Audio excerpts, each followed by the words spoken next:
Alléluia, gloire à Dieu, gloire au Seigneur Jésus-Christ. Seigneur Jésus, nous te rendons grâce, nous te disons merci, Alpha Oméga, l'incomparable lion de la tribu de Juda.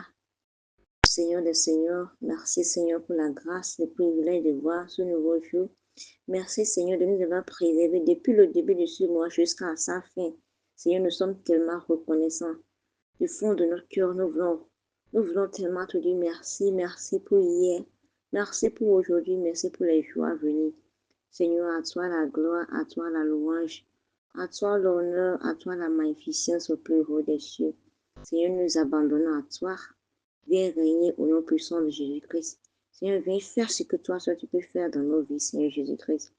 Nous sommes là ce matin avec nos incapacités, Seigneur. tout péché que nous avons commis en acte, en pensée, en parabole, Seigneur. Pardonne-nous, lave-nous par ton précieux sang, Seigneur. Saint-Esprit de Dieu, nous t'appelons au milieu de nos vies, régner. Viens prendre le contrôle de toutes choses. Nous ne voulons pas faire un pas sans toi ce matin. Viens prendre le contrôle de toutes choses. Au nom puissant de notre Seigneur Jésus-Christ, nous avons adoré le Seigneur. Shalom, frères et sœurs, je nous salue ce matin dans le bruit précieux de notre Seigneur Jésus-Christ, qui a permis qu'on puisse voir la fin de ce mois. À lui soit la gloire et l'honneur. Alors, ouvrons nos Bibles dans le livre de Jérémie 29, 31 à 32, qui dit ceci.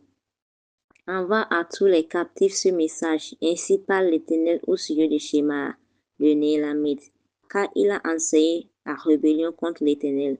C'est pourquoi ainsi parle l'Éternel. Voici, je châtierai Shemaya, le Néhélamite, car il a enseigné la rébellion contre l'Éternel. Envoie à tous les captifs ce message. Ainsi parle l'Éternel au sujet de Shemaya, le Néhélamite, car il a enseigné la rébellion contre l'Éternel. C'est pourquoi ainsi parle l'Éternel. Voici, je châtierai Shemaya, le Néhélamite, car il a enseigné la rébellion contre l'Éternel. Gloire à Dieu, que Dieu bénisse sa parole. Tel que nous le savons, Dieu a fait quoi?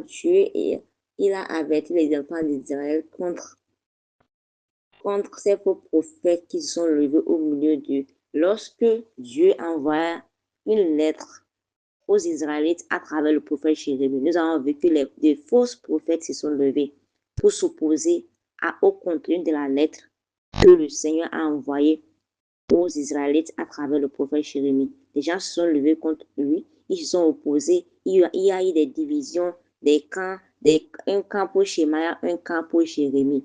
Ceux qui avaient accepté de suivre la parole de Dieu et ceux qui avaient accepté d'écouter les mensonges de Shemaya.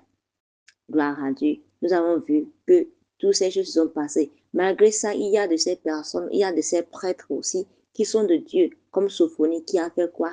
Qui, lui, il a reconnu la vérité de la parole de Dieu. Et nous avons vu qu'après toutes ces choses, l'Éternel parla.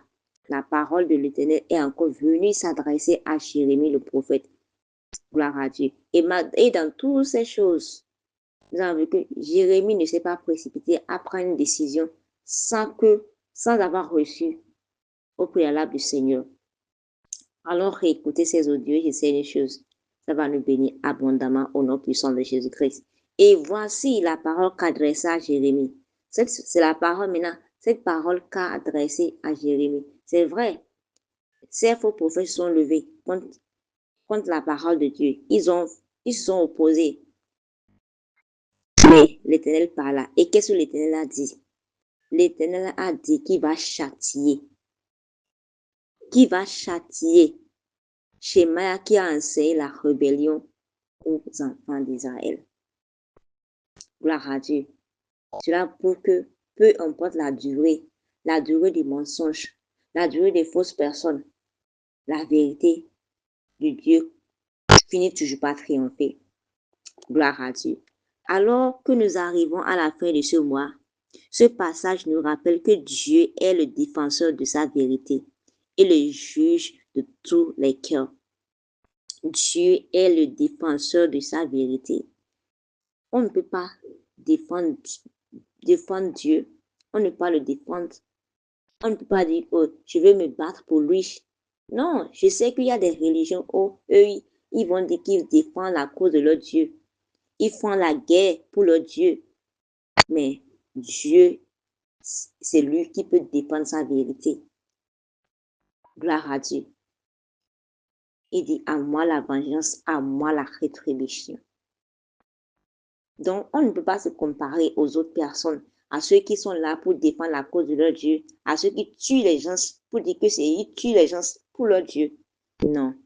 Dieu, il sait comment défendre sa cause. Il sait comment défendre sa vérité. Et au-delà de cela, on doit savoir les choses que Dieu, il est le juge de chaque cœur, de tous les cœurs. Cela voudra dire qu'il nous connaît mieux que nous-mêmes. Il connaît nos cœurs. Il connaît nos cœurs. Il connaît ce qu'on pense sensuellement, ce qu'on n'a même pas encore pensé. Il le sait tout. Il a dit que le cœur humain est méchant par-dessus tout. Qui peut le connaître? Il dit, moi l'Éternel, tu sondes tous les cœurs.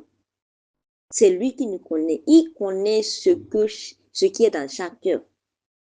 Il sait comment le cœur de l'homme est tellement tortueux par-dessus tout. Il est méchant. Et c'est lui qui va récompenser chacun selon ses œuvres, selon ses actes.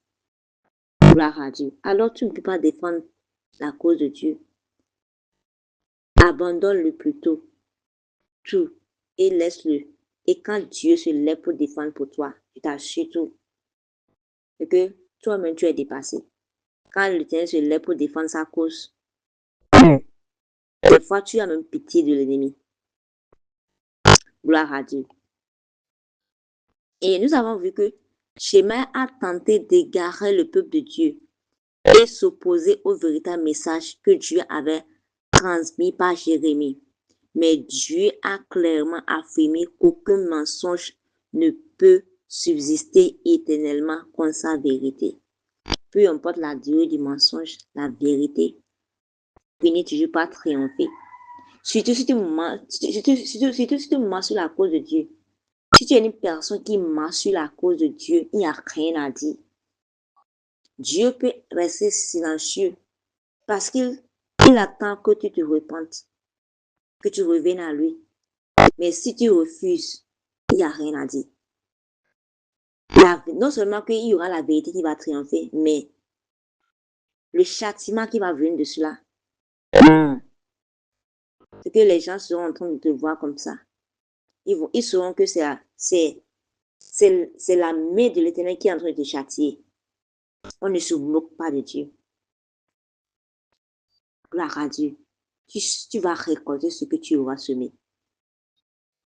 Et ce passage, c'est un rappel pour nous, un rappel réconfortant pour chaque croyant, qu'on n'a pas à livrer chaque combat, ni à nous défendre contre chaque accusation.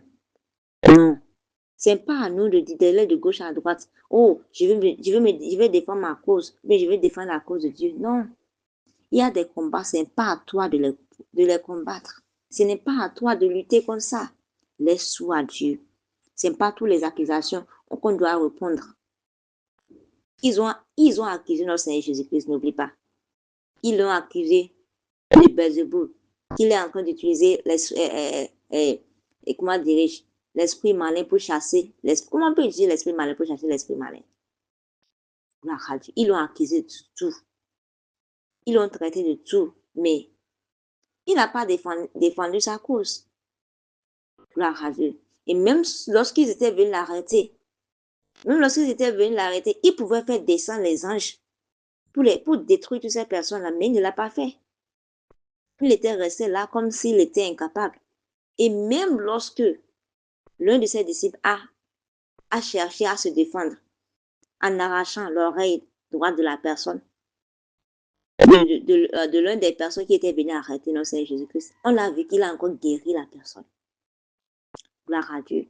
Il y a des moments, même si tu as la force, tu ne dois pas l'utiliser. Pas parce que tu n'as pas la force, mais parce que tu veux que Dieu défende ta cause. Gloire à Dieu. Il a dit, à moi la vengeance, à moi la rétribution. Laisse Dieu défendre ta cause. Si Dieu défend ta cause, je t'assure, tu mon frère, ma soeur, et que toi-même, tu serais étonné. Gloire à Dieu.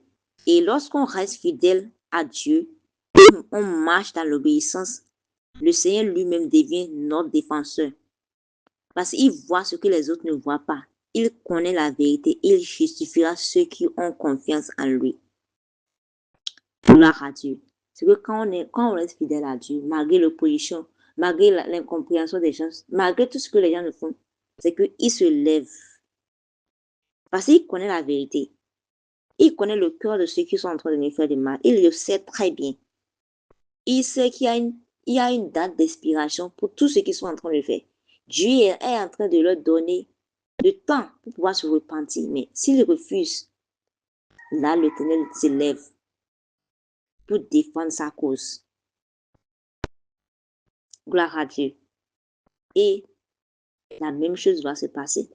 il va se lever pour défendre ta cause. Dès qu'il a défendu la cause des Israélites, il va défendre ta cause.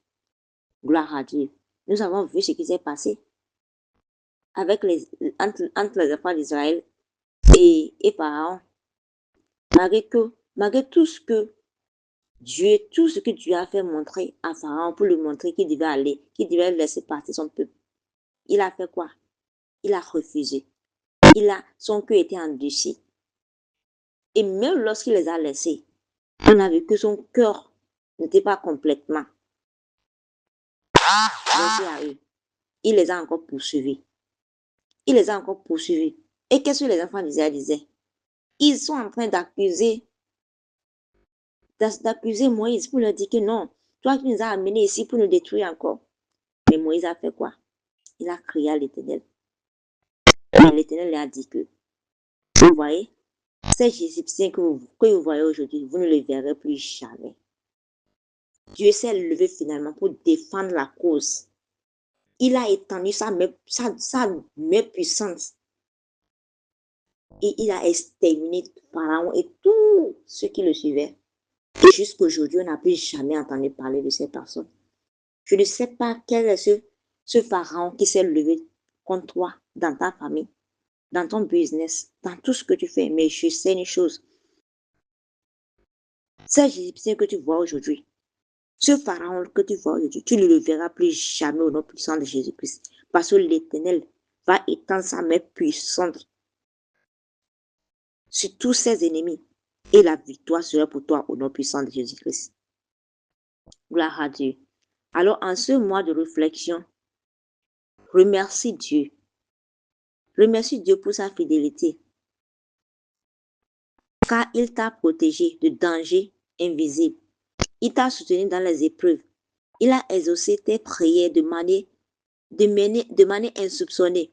Il t'a donné la force nécessaire pour chaque jour.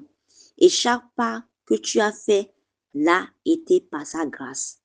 Au lieu de rester là à murmurer, au lieu de rester là à te plaindre pour ce que tu n'as pas encore reçu depuis le début de ce mois, rends grâce à Dieu pour ce qu'il a déjà fait.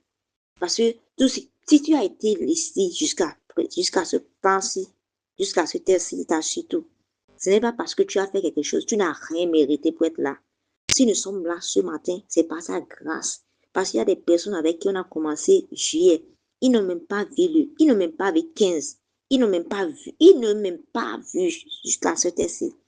Il y a d'autres qui sont partis hier. Il y a d'autres qui vont encore partir aujourd'hui. Mais nous ne ferons pas partie de ces personnes au nom puissant de Jésus-Christ. Dieu nous a gardés, Dieu nous a préservés.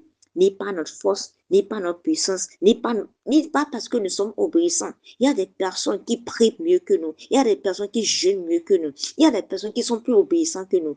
Et Dieu les a enlevés. Et nous sommes là. C'est pas parce qu'on a fait quelque chose de spécial. C'est pas sa grâce. Alors, au lieu de rester là à murmurer, au lieu de rester là à te plaindre, pourquoi ne pas lui dire merci? Pourquoi ne pas rendre grâce et reconnaître que c'est ni pas force, ni pas puissance, mais par son esprit, mais par sa grâce. Gloire à Dieu. Alors, mon frère, ma soeur, alors que tu t'apprêtes à entrer dans un nouveau mois, laisse derrière toute déception, toute peur, tout fardeau. Emporte seulement avec toi ta foi, ta gratitude et ta confiance dans les promesses de Dieu. Le Dieu qui a été fidèle en juillet le restera en août au nom puissant de Jésus-Christ. Lui qui t'a préservé tout au long du mois de juillet va encore te préserver au nom puissant de Jésus-Christ. Père Céleste, merci pour ton amour et ta fidélité inébranlable tout au long de ce mois de juillet. Merci d'avoir préservé notre vie, protégé notre famille, pourvu à nos besoins et nous donner la force chaque jour. Nous sommes tellement reconnaissants pour chaque prière exaucée et même pour les actions invisibles que tu as menées pour nous, Seigneur. Alors que ce mois s'achève, Seigneur, nous remettons en tes mains tout ce qui est suspendu, Seigneur. Que chaque retard se transforme en accélération divine. Que chaque porte fermée s'ouvre au nom puissant de Jésus-Christ et que chaque épreuve se termine en témoignage au nom puissant de Jésus-Christ. Seigneur, guide-nous dans ce nouveau mois et remplis notre vie de ta paix, de ta faveur, de ta sagesse et de ta grâce infinie au nom puissant de Jésus-Christ. Seigneur, nous remettons cette journée en tes mains. Bénis cette journée pour nous. Bénis nos efforts, bénis nos allées, nos retours. Bénis l'œuvre de notre Seigneur Jésus-Christ. Oui, nous implorons le projet sang de Jésus-Christ sur cette journée, sur nos allées et nos retours, sur tout le moyen de transport au nom puissant de Jésus-Christ. Seigneur Jésus-Christ, que ta faveur, que ta grâce nous accompagne tout au long de cette journée et que accomplis ce que tu as programmé pour chacun de nous, pour la seule et unique gloire de ton nom, au nom puissant de notre Seigneur Jésus-Christ. Nous avons prié. Amen. Excellente journée à chacun de tous et shalom.